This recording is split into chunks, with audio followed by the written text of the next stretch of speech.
하나님 주시는 말씀 함께 보겠습니다. 사도행전 말씀입니다. 사도행전 17장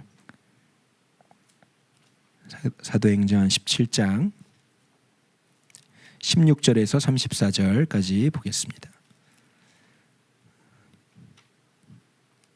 사도행전 17장 16절에서 34절 한 절씩 읽겠습니다. 바울이 아덴에서 그들을 기다리다가 그 성에 우상이 가득한 것을 보고 마음에 격분하여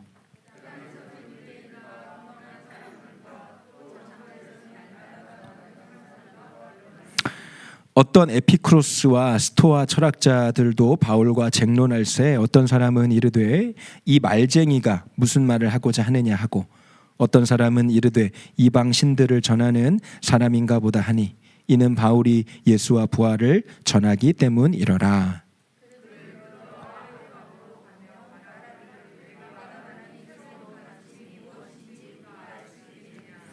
네가 어떤 이상한 것을 우리 귀에 들려주니 그 무슨 뜻인지 알고자 하노라 하니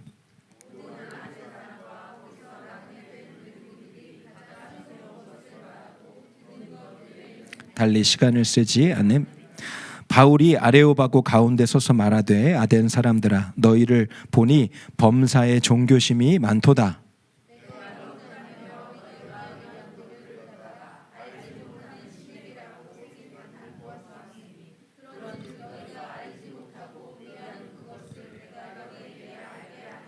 우주와 그 가운데 있는 만물을 지으신 하나님께서는 천지의 주제시니 손으로 지은 전에 계시지 아니하시고 부족한 것처럼 사람의 손으로 섬김을 받으시는 것이 아닌 이는 만민에게 생명과 호흡과 만물을 친히 주시는 이심 인류의 모든 족속을 한 혈통으로 만드사 온 땅에 살게 하시고 그들의 연대를 정하시며 거주의 경계를 한정하셨으니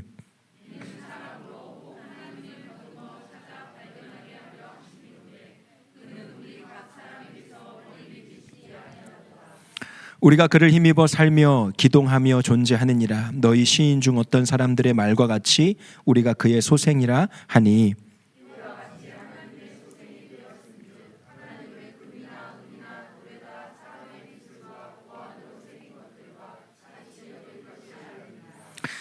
알지 못하던 시대에는 하나님이 간과하셨거니와 이제는 어디든지 사람에게 다 명하사 회개하라 하셨으니 이는 정하신 사람으로 하여금 천하를 공의로 심판할 날을 작정하시고 이에 그를 죽은 자 가운데서 다시 살리신 것으로 모든 사람에게 믿을 만한 증거를 주셨음이니라. 그들이 죽은 자의 부활을 듣고 어떤 사람은 조롱도 하고 어떤 사람은 이 일에 대하여 내 말을 다시 듣겠다 하니 함께 읽습니다. 몇 사람이 그를 가까이하여 믿으니 그 중에는 아레오바고 관리 디오누시오와 다마리아라 하는 여자와 또 다른 사람들도 있었더라. 아멘. 17장 말씀에 이제 사도 바울이 유럽 지역으로 복음을 전파하러 갔을 때 데살로니가 교회를 세우고 세 번째 교회였죠. 그리고 베레아 교회를 세우고요. 네 번째 교회. 그리고 베레아에서 핍박이 있어서 하나님의 부흥의 역사도 있었지만 핍박이 있었기 때문에 또 그 핍박을 피하면서 아덴이라고 하는 요즘의 말로 치면 아테네, 그리스죠. 아테네로 이렇게 오게 된 것입니다. 여러분 사도 바울은 어디로 가든지 예수 그리스도의 복음을 전하는 열정이 식어지지 않았던 것 같아요. 오히려 복음을 전하면 박해를 받고 핍박을 받고 어려움을 당할 수 있다라고 하는 그런 곳이 있으면 오히려 더 뛰어 들어가서 내 생명이 어떻게 되든 예수님을 전하고 싶은 그 열정이 항상 이렇게 샘솟았던 사람이었던 것 같습니다. 여러분 내가 믿는 하나님을 어디에서나 언제나 담대하게 전할 수 있는 것은 정말 귀한 축복이고 큰 믿음이라 생각합니다. 어떤 목사님이 비행기를 탔는데 자세히 보니까 한번 만났던 적이 있는 청년이에요. 믿음이 있는 청년은 아닌데 우연찮게 얼굴이 익힌 얼굴을 알고 있는 청년을 만나게 돼서 목사님이니까 뭐 하겠어요. 전도했죠. 부활하신 예수님, 창조주이신 하나님, 십자가의 예수 그리스도. 이 청년에게 예수님을 잘 전하고 싶은 마음에 그 청년에게 예수 그리스도 복음을 전했습니다. 그런데 전혀 받아들이지 않는 거예요. 믿지 않는 사람 입장에서 보면 짜증날 만도 하죠. 옆에서 비행기 타고 이제 여행 갈 생각을 하는데 계속 예수 믿으라고 귀찮게 복음 전하니까 얼마나 싫었겠어요. 그 믿는 사람의 입장에서는, 믿지 않는 사람의 입장에서는. 이 목사님이 전혀 요지부동하는 그런 청년을 보면서 마음에 실망이 됐어요. 야, 내가 이 청년 다음에 한번 다시 만날 기회가 있으면 그때는 꼭 내가 전도를 분명히 해야겠다. 아쉬운 마음, 그런 마음으로 집에 돌아왔습니다. 그 청년을 생각하면서 잠자리에 들려고 하는데 늦은 시간에 전화가 왔어요. 목사님, 늦은 시간에 죄송합니다. 저 목사님 비행기 옆에 앉았던 그 청년의 아비 되는 사람입니다. 아버지 되는 사람이에요. 그렇게 얘기하는 거예요. 어쩐 일이십니까? 네.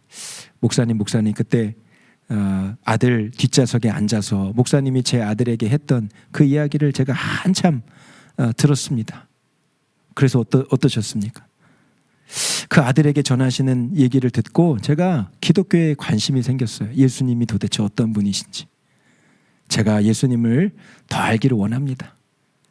그 청년에게 전했던 복음이 그 뒤에 앉은 아버지가 옆에서 뒤에서 전해 듣고는 예수님을 향한 갈망이 생겨서 그 아들 청년을 통해서 물어 그 목사님께까지 전화를 해온 것이었어요. 여러분, 복음의 역사는 절대로 헛되는 것이 아닙니다. 복음을 전하고 예수님을 증거하는 그 일은 반드시 열매 맺을 때가 와요. 사도 바울은 그것을 알았던 사람이죠. 어떻게 해서든지 주님의 복음을 전파하고 전하면 열매 맺고 하나님이 구원의 역사로 주님의 일을 행하실 때가 올 거다. 전하지 않으니까 문제인 거죠. 전하지 않는 삶을 사는 것이 문제인 겁니다. 왜요? 우리 안에 전하지 않을 수많은 이유를 항상 생각하잖아요. 아우, 저 말주변이 없어요. 저 전도도 못 해봤어요. 저는 우리 애들, 남편 애들 설득하다도 못한 제가 무슨 다른 사람한테 가서 복음을 전해요. 제가 누구한테 가서 예수 믿으라 그래요. 아우, 저는 절대 못해요. 여러분, 그렇지 않아요. 하나님은 전도에 미련한 것으로 지금도 구원의 역사를 일으키십니다. 전도에 미련한 것이 뭔지 아세요? 아주 지적인 전도, 아주 화려하고 멋있는 어떤 공연을 통해서, 아니요, 예수 그리스도의 십자가에 피 묻은 복음을 있는 그대로 전하는 전도를 통해서 여러분, 지금 2000년이 넘는 시간 동안 예수 믿는 사람들이 생겨온 거예요. 여기 있는 여러분들 모두가 다 예수님의 그 진리의 복음, 구원의 기쁜 소식을 전해 들었고, 그것이 머리로 다 이해돼서 믿어졌기보다는 성령의 감동하심으로 그것이 정말 진리의 말씀인 것을 믿고 여러분 예수님을 영접하게 되는 것이죠. 세상 사람들이 볼 때는 미련한 것이고요. 그리고 유대인들이 볼 때는 아무 능력 없는 거예요. 유대인들은 항상 표적을 원했죠. 기적을 원했죠. 눈에 나타나 있는 현상을 원했어요. 오늘 새벽 말씀에도 예수님이 나는 생명의 떡이다. 요한복음 6장에 나는 생명의 떡이다. 나는 하늘에서 내려온 떡이다. 내 살과 피를 먹고 마시는 자는 내 안에 거할 것이다. 막 이런 얘기를 해요. 예수님을 막 쫓아오고 따르던 무리들이 이게 도대체 무슨 소리야. 좀 기적을 보여주세요. 표적을 보여주세요. 오병이어 했던 거 다시 한번 좀 보여주세요. 그렇게 예수님의 표적과 기사를 따라서 예수님 앞에 쫓아왔던 그 유대인들이 점점 예수님의 말씀이 이해가 되지 않아요. 그래서 오늘 요한복음 6장 60절에 보면 도대체 이게 무슨 말인가? 이걸 어떻게 깨닫는가? 누가 이 예수님의 말씀을 알아들 수 있겠어? 이렇게 의문을 갖습니다. 그러면서 한두 명씩 예수님 주변을 떠나가요. 기적만 보고 쫓아왔던 사람들이 예수님의 생명의 말씀, 구원의 말씀을 듣고는 그것이 이해되지 않아서 떠나갑니다. 그러니까 유대인들은 항상 기적과 표적을 구하죠. 그러나 거기에는 진짜 생명이 없어요. 하나님의 말씀, 그것이 우리 심령 가운데 심겨져야 구원의 역사가 일어나게 되는 것이죠. 헬라인들이 볼 때는 그 복음이 미련한 것이라고 했습니다. 오늘 이 사도 바울이 갔던 지역이 어디라고요? 아테네라고 했어요. 아테네.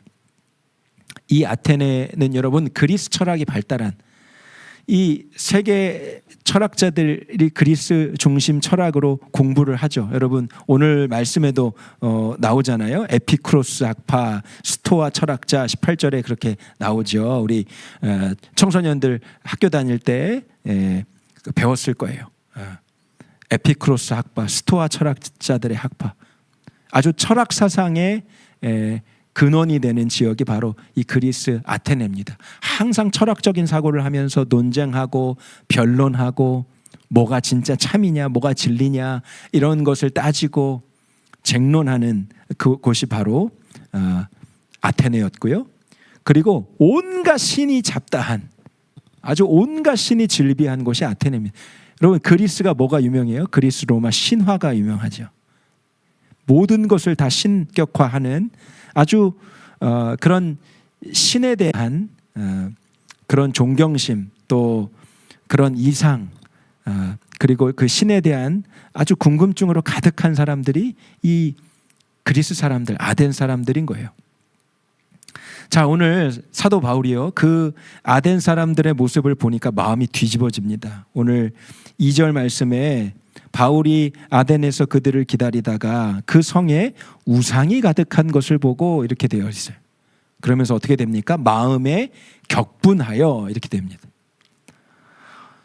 아주 철학적 사고도 가득하고 이성적이고 철학적인 사고, 아주 심오한 진리를 연구하는 사람들인데, 그런데 아주 이 거리 전체에, 도시 전체에 우상이 왜 그렇게 많은지, 별별 갖가지 우상들이 그렇게 즐비한 그런 도시가 아테네인 것을 보고 마음의 격분이 일어납니다. 그렇게 지적이고 높은 철학적인 사고를 논한다라고 하는 사람들이 아주 우상단지를 그렇게 가득 모시고 그렇게 우상을 섬기고 있는 거예요. 사도 바울이 그들에게 나아가죠. 17절에 회당에서 유대인과 경건한 사람들, 장터에서 날마다 만나는 사람들과 변론하니, 그러니까 그들이 믿는 그 철학 사상과 이 종교심이 합하여져서 완전히 하나님이 아닌 헛된 신을 섬기고 있는 이 마음이 분통이 터져서 만나는 사람마다 변론했다는 게 뭐냐? 예수 그리스도를 전파했다는 거예요. 부활하신 예수님을 들어보셨습니까? 예수님에 대해서 알고 있습니까? 예수님이 참된 구원이십니다. 가는 곳마다 변론하였다. 여러분, 아테네가 그 우상단지로 가득한 곳이 바로 이곳이었던 거예요. 여러분, 북한에도 김일성, 김정일 우상이 전국적으로 3만 5천 개 이상이 된다고 해요. 정확한 숫자를 알 수는 없지만, 김일성, 김정일 주체 사상을 이 정신적인 기본 사상으로 북한 주민들에게 입히기 시작하면서 1970년대 초부터 우상을 만들기 시작합니다. 김일성, 김정일의 석고상, 흉상, 동상을 전국적으로 세워요.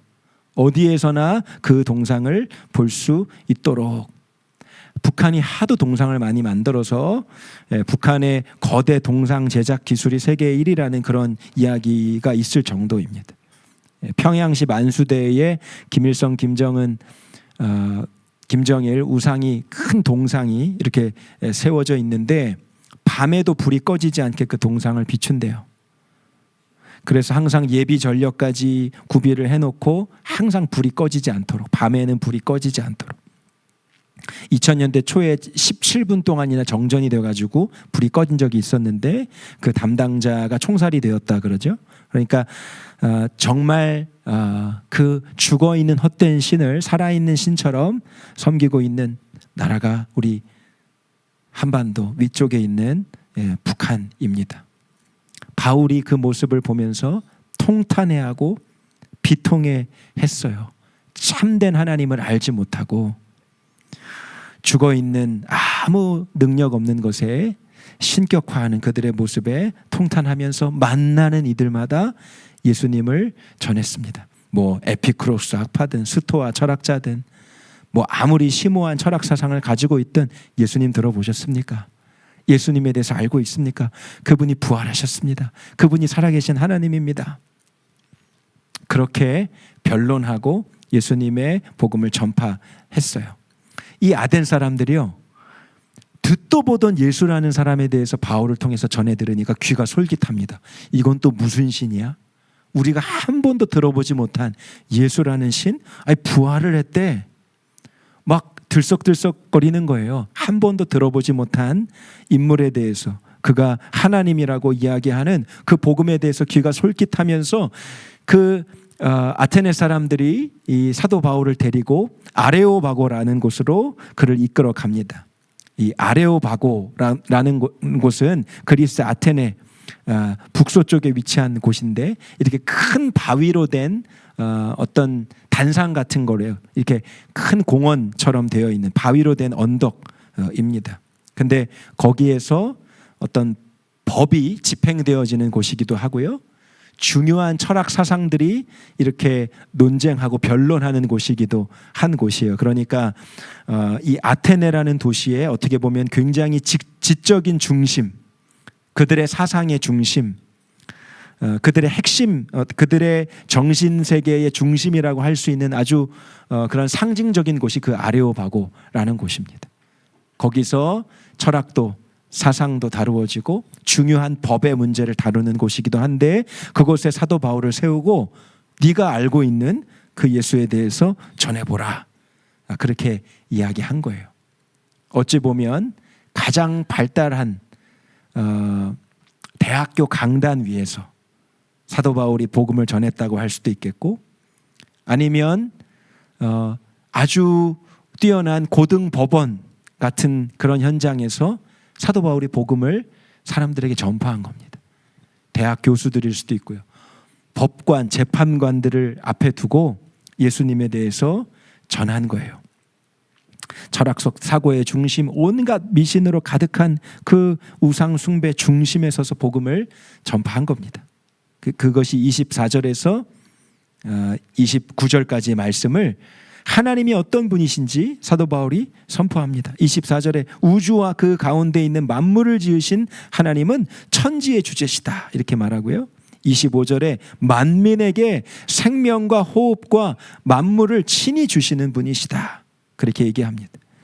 26절에 인류를 모든 족속을 한 혈통으로 만드셔서 온 땅에 살게 하시는 분, 연대라는 것을 정하시고 사람들이 거주할 땅의 경계를 정하여 주시는 분이시다, 그렇게 이야기합니다. 그러면서 27절에 사도 바울이 이렇게 하죠. 그는 우리 각 사람에게서 멀리 계시지 아니하도다.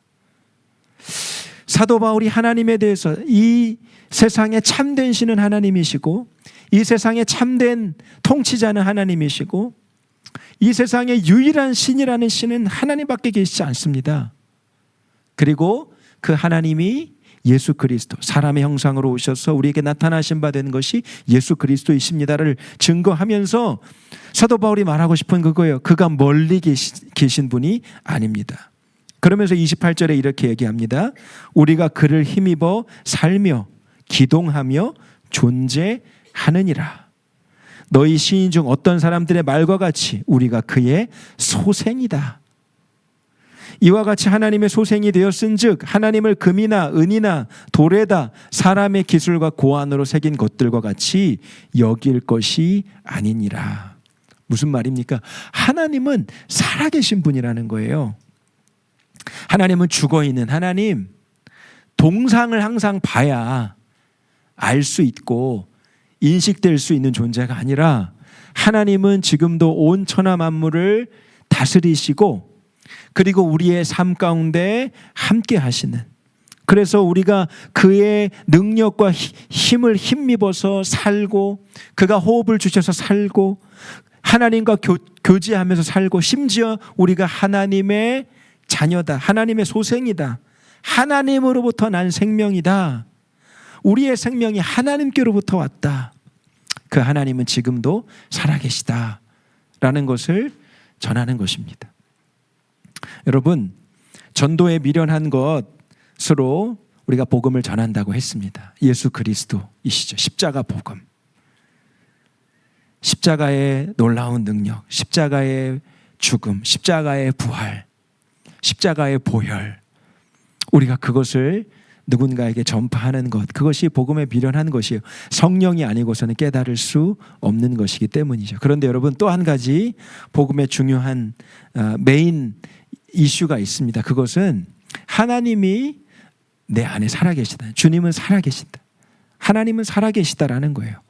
여러분, 가장 강력한 복음 전파는 내가 만난 하나님, 내가 알고 있는 살아계신 하나님, 오늘 내가 만난 하나님을 증거하고 전하는 것이에요. 오늘 내가 만난 하나님, 어제 만난 하나님, 10년 전 만난 하나님, 그 하나님도 귀한 하나님인데요, 오늘 살아계신 하나님, 그 하나님을 여러분 자연스럽게 누군가에게 전하는 것, 여러분 그것만큼 강력한 복음 전파가 없는 것이에요. 물론 우리가 십자가 복음을 전하고 예수님의 피 묻은 복음을 우리가 전파하는 복음 전파도 있습니다. 그리고 플러스로 내가 만난 하나님, 살아계신 하나님을 전하는 거예요. 그러니까 여러분, 오늘 날마다 하나님은 살아계시잖아요. 아멘이시죠? 주님이 우리 가운데 계시죠. 제자훈련 받으신 분들은 우리가 다 확인했잖아요. 하나님이 우리 가운데 어떻게 살아계시는지, 하나님이 내 안에 오셨다 그러는데 그거를 어떻게 알 수 있는지, 누구든지 성령으로 아니하고서는 예수 그리스도를 주님이라고 고백할 수 없어요. 우리가 이번 작년 2023년 12월에 우리가 선교 위해서 하나님 앞에 하나님 나라 확장을 위해서 우리가 좀 선교 헌금을 약정합시다 그랬습니다. 참 감사해요. 많은 분들이 이 선교 헌금 흘려보내는 그 선교 헌금에 많은 분들이 약정해 주셨어요. 어떤 분은 일시불로 큰 헌금을 약정해 주시기도 하고, 어떤 분은 매월 조금씩 소액의 헌금을 약정하신 분도 있습니다. 저희가 이렇게 계획하고 섬기는 교회와 선교사님들 또 기관들을 섬기고 거기에 보태서 더 많은 분들을, 더 많은 선교사님들을 또 섬길 수 있는 그런 재정적인 힘이 생긴 것 같아서 너무 감사해요. 근데 여러분, 그거 하나님 기뻐하시는 일을, 그것을 여러분이 감동받으셔서 여러분이 그 일에 약정하신 거죠. 네. 물론 제가 3주에 걸쳐서 광고도 하고, 꼭 하세요 여러분, 이거 귀한 일이에요, 그렇게 광고도 했지만, 네. 여러분 물론 그렇게 광고도 했지만 여러분 마음에 주님이 그런 마음을 주셨기 때문에 여러분이 거기에 약정하시는 것이죠. 여러분, 그렇게 하시는 분이 누굽니까? 그 주체가 절대 내가 아니에요. 큰 헌금을 하나님 앞에 드리면 하나님이 기뻐하시겠지, 이거 하나님 나라 위해서 귀하게 사용되겠지. 여러분, 그 중심에 우리 안에 계신 주님이 계신 거죠. 얼마나 감사한 일입니까? 내가 하나님 나라를 위해서 흘려보낼 수 있는 믿음이 있다라는 거. 근데 그 믿음조차도 하나님이 주시는 것이라는 겁니다. 오늘 여러분이 이 자리에 이렇게 와서 뜨겁게 찬양하고 기도하고 예배 드리는 것, 우리 육신은 반응하잖아요. 좀 더 쉬고 싶고 피곤하고, 이 금요일 저녁, 하루 한 주간을 마무리하는 이 금요일 저녁이 얼마나 피로가 쌓이시는 시간이에요. 집에 가서 쉴 수도 있고, 좋은 영화 한 편을 볼 수도 있고, 저녁들과 맛있는 저녁 먹으러 외식을 갈 수도 있는데, 여러분 오늘 왜 이 자리에 오셨습니까? 왜 기도하고 찬양하고 예배하십니까? 하나님이 이 일을 기뻐하시기 때문에, 또 여러분이 이 예배를 통해서 여러분 영혼이 새롭게 회복되는 것을 여러분이 알기 때문에, 여러분 이 거룩한 마음을 누가 주셨습니까? 주 예수님이 우리 가운데 계셔서 주신 거예요. 하나님이 오늘도 우리에게 살아계셔서 우리에게 역사하시는 일들을 따져보면 너무나 놀랍게 우리가 그 일들을 열거해 볼 수 있는 거죠. 하나님이 진짜 살아계시구나. 하나님이 나에게 말씀하시고 나에게 감동 주시고 오늘 내 삶을 이끌어 가시는구나. 여러분, 오늘 여러분이 역사하는 그 하나님, 살아계신 하나님을 만나고 체험한 그 하나님을 옆에 사람에게 자연스럽게 나누고 고백하는 것, 그것이 여러분 가장 강력한 복음 전파인 겁니다. 헛된 우상단지를 보면서 무엇이 참된 신인가, 그리고 세상의 온갖 심오한 철학사상이라고 논하고 있지만 정말 살아계신 하나님을 만나지 못한 이 아덴 사람들을 바라보면서 하나님은 저기 멀리 어디 계신 분이 아니라 하나님은 우리와 가까이 계시는 분이시다. 우리 각 사람에게서 멀리 계신 분이 아니시다. 오늘도 우리가 하나님이 주시는 힘과 또 하나님이 주시는 호흡으로 우리가 존재하고 살고 있는 것이다. 그렇게 전하는 것이죠. 그러니까 날마다 우리 가운데 함께 하시는 주님을 바라보고 주님이 내 안에 계신 것이 맞구나 확인하고 그 주님으로 인해서 감사하고, 여러분 날마다 살아계신 주님으로 인해서 교제하는 그 은혜가 여러분 안에 충만할 때 여러분 그 은혜가 복음, 강력한 복음 전파로 누군가에게 전파될 수 있는 것이라는 거예요. 이 살아계신 하나님의 생명의 복음을 전파할 때 그 아레오바고 주변에 있던 사람들이, 예수 믿는 자들이 일어납니다. 자, 몇 사람은 조롱했다 그랬어요. 32절에 보니까요, 그들이 죽은 자의 부활을 듣고 어떤 사람은 조롱도 하고 어떤 사람은 이 일에 대하여 네 말을 다시 듣겠다 하니, 이에 바울이 그들 가운데서 떠나매 몇 사람이 그를 가까이 하여 믿으니, 그 중에는 아레오바고 관리 디오누시오 또 다마리라 하는 여자와 또 다른 사람들이 있었더라.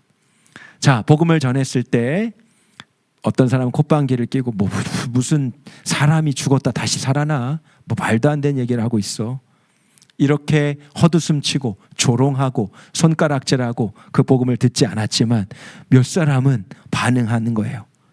그래서 사도 바울이 떠나갔지만 그를 쫓아서 그 복음의 정말 진리가 무엇인지 더 알고 싶어서 사도 바울을 쫓아와서 믿은 성도들이 생겨났다는 겁니다. 그런데 여러분 34절 오늘 마지막 절에 그 중에 누가 있어요? 아레오바고 관리, 그 그리스 아덴의 중심되는 곳, 온갖 세상의 철학 사상들이 즐비한 곳, 그리고 그 아덴 사람들이 항상 그렇게 신격화하는 그 우상이 즐비한 그 세상의 중심, 세상 철학과 세상 학문과 세상의 지식과 세상의 법의 중심에 있던 그 아레오바고를 관리하던 몇몇 사람들이 예수 그리스도를 믿고 하나님을 믿는 성도가 되었다는 거예요.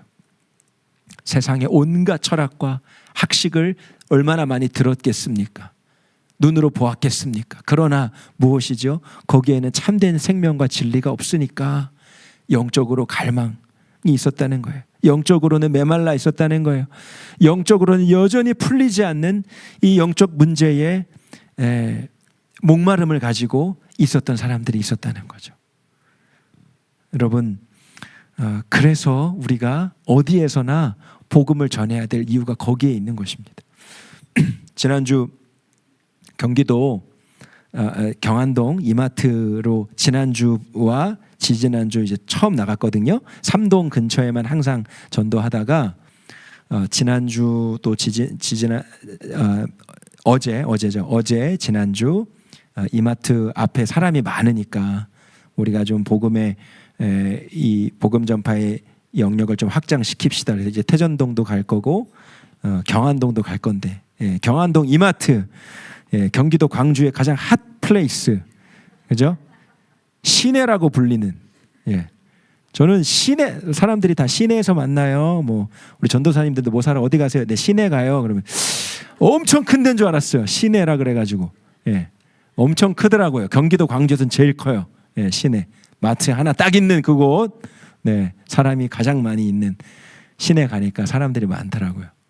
저는 좀 깜짝 놀란 게 뭐냐면, 저는 이제 성남에서 15년 살았으니까 성남에서 전도 나가면 보통 모란역, 뭐 태평역, 그 전에 있던 그 교회 복정동 중심으로 해서 이제 지하철역으로 아침 전도를 나갑니다.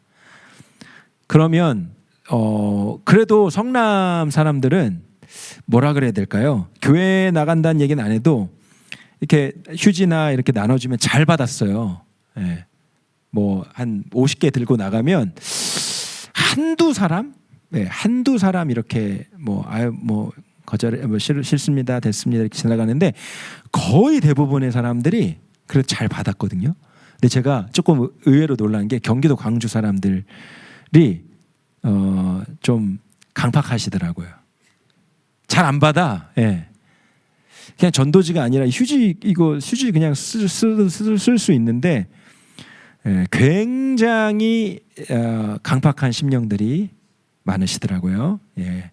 콧대 높은 여성들이 이렇게 그 본체도 안 하고 이렇게 확 지나가 버릴 때 순간 자존심이 확 상하기도 합니다. 이거 꼬맹이들도 안 받고 싫어요 이러고 딱 지나가면 또 엄청 마음이 상하기도 해요. 경기도 광주가 그래서 제가 약간 오기가 생기더라고요. 여기 왜 그러지? 여기 시내인데. 예. 경기도 광주의 제일 핫한 장소인데 여기 왜 이래? 그래서 좀 뭐라 그래야 될까? 여러 가지 감정이 좀 들었어요. 지난주도 그렇고 어제도 그렇고. 여기를 집중적으로 다녀서 이제 예수 믿는 뭐 우리들 교회 꼭 뭐 우리들 교회 이름을 알린다기보다 더 전도를 많이 해야겠다. 더 많이 뿌려야 되겠다. 더 많이 심어야겠다. 영적으로 뭔가 답답하고 영적으로 좀 척박하고 그런 것이 좀 느껴졌어요. 예. 더 기도를 많이 하고 더 많이 예수님의 이름을 전파해야 되겠다. 예. 여러분 뿌리는 자가 있어야 되잖아요. 복음에 대해서 뿌리는 자가 있어야 되죠. 뭐 누가 복음을 듣고 걸려오는 거는 그건 주님이 하시는 역사고요. 뿌려야 되죠. 뿌려야. 저기 그리스 아테네 세계 온갖 사상과 철학의 중심, 온갖 모든 것들을 다 신격화하는 저 우상 숭배의 도시 막 생각만 하면 얼마나 두렵고 부담스러워요. 사도 바울 막 가는 거예요. 그냥 그런 데니까 더 가는 거예요. 예수를 듣지 못했으니까 가는 거예요. 그래서 전파하고 복음을 전하고. 그런데 여러분 오늘 34절 보면서 얼마나 저는 참 감동이 됐는지 그 아레오바고 핵심 사상과 철학의 중심을 관리하는 아레오바고 사람들, 관리자들이 복음을 들었다는 거 아니에요? 여러분 아무리 그렇게 콧대 놓고 세우고 지나가도 복음에 대해서 무관심해도 예수 이름 교회 싫어 이렇게 해도 여러분 그 영혼들 가운데는 정말 메마르고 진짜 진리를 알지 못해서 행복하고 싶지만 그 진짜 참된 행복이 뭔지 몰라서 목말라 하는 영혼들이 있다는 거죠. 여러분 전하지 않고 들을 수 있는 자가 어디 있겠습니까? 그래서 오기가 생겼습니다. 더 많이 무시해도 더 많이 안 받아도 가야겠다. 그런 생각이 들었어요. 여러분 경기도 광주 땅이 정말 우리들 교회로 우리들 교회 전도자들을 통해서 변화됐으면 좋겠다. 그런 오기, 저는 오늘 사도 바울처럼 막 격분하고 분노했더라 이 정도까지는 아니었지만 막 오기가 생기더라고요.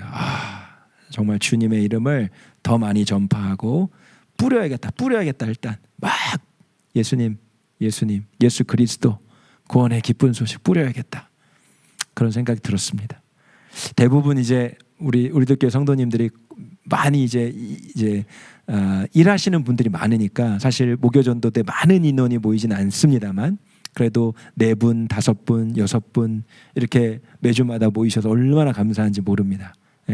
저만 나갈 줄 알았는데 그래도 우리 성도님들이 함께 해주시는 성도님들이 계셔서 얼마나 감사한지 몰라요. 여러분 시간이 되시면 꼭 한 번이라도 오셔서 함께 해주시면 좋을 것 같아요. 뿌려야 돼요. 전파해야 돼요. 왜? 그 중에 한 영혼이 오늘 아레아보고 관리처럼 한 영혼이 복음 듣고 주님 앞에 돌아올 수 있다면 여러분 그것이 얼마나 귀한 발걸음입니까?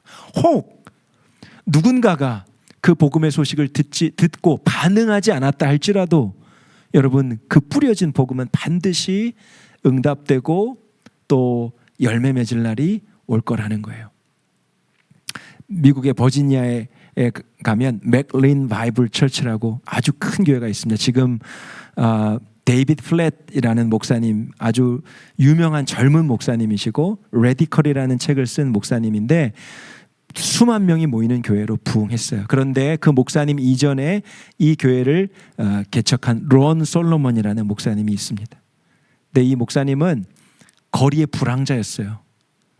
거리의 불황자, 알코올 중독에, 마약 중독에, 그러니까 완전히 그냥 인간 말종이죠. 회생 불가능한 사람이 그 사람이었습니다. 그런데 어느 누가 이름을 알 수 없는 그 복음 전도자가 나누어준 전도지 한 장을 듣고 받고 그 전도지를 받고 회심합니다. 예수를 믿고 신학교를 가고 목사가 돼요. 이 목사님이 맥린 바이블 처치를 이제 세워서 개척을 해서 목회를 하는데 10,000명이 넘는 교회로 부흥하게 되고 지금도 계속해서 그 부흥이 이어지고 있는 것을 보게 돼요. 여러분, 전도에 미련한 것, 그것을 통해서 하나님 지금도 구원이 전파되도록 하시는 거예요. 여러분, 전도에 세련된 거 없어요. 여러분, 전도에 더 효과적이고 효율적인 방법들 찾을 수 있겠죠. 우리가 지금 IT 시대니까 그런 거에 맞춰서 할 수도 있겠죠. 그러나 여러분, 그 핵심은 세상 사람들이 볼 때 미련한 것이에요. 도대체 이해 안 되는 것이에요. 그러나 그것을 통해서 하나님 지금도 역사하신다니까요. 십자가에 피 묻은 예수 그리스도, 부활하신 예수 그리스도, 그 부활하신 예수님이 지금도 살아계십니다. 나 오늘 예수님과 함께하는 삶을 살고 있어요. 세상 사람들이 알 수 없고 이해도 안 되고 미련해 보이는 그것을 통해서 하나님은 오늘도 구원의 문을 여시는 거예요. 사랑하는 여러분, 여러분이 사도 바울과 같은, 저도요, 그런 전도자가 됐으면 좋겠어요. 그래서 경기도 광주 저 시내를, 저 강팍한 시내를 저희가 변화시키고 정말 부흥의 불길을 일으키는 그런 우리들 교회가 됐으면 좋겠습니다.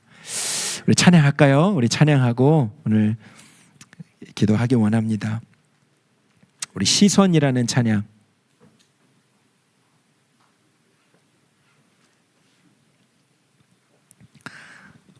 사도 바울이 사람 바라보지 않고 무슨 지역을 바라보지 않고 누구를 두려워하는 게 아니었어요. 예수님, 부활하신 예수님, 피 묻은 복음, 그거 전했잖아요. 그러니까 그 열매 맺게 하시는 분 정말 주님이신 거죠. 나 연약하고 부족한 나를 바라보면 내가 무슨 전도를 해, 내가 무슨 복음을 전파해, 그게 아니라 내 안에 살아계신 예수님을 그냥 증거하는 것, 그것이 가장 강력한 복음 전파인 겁니다.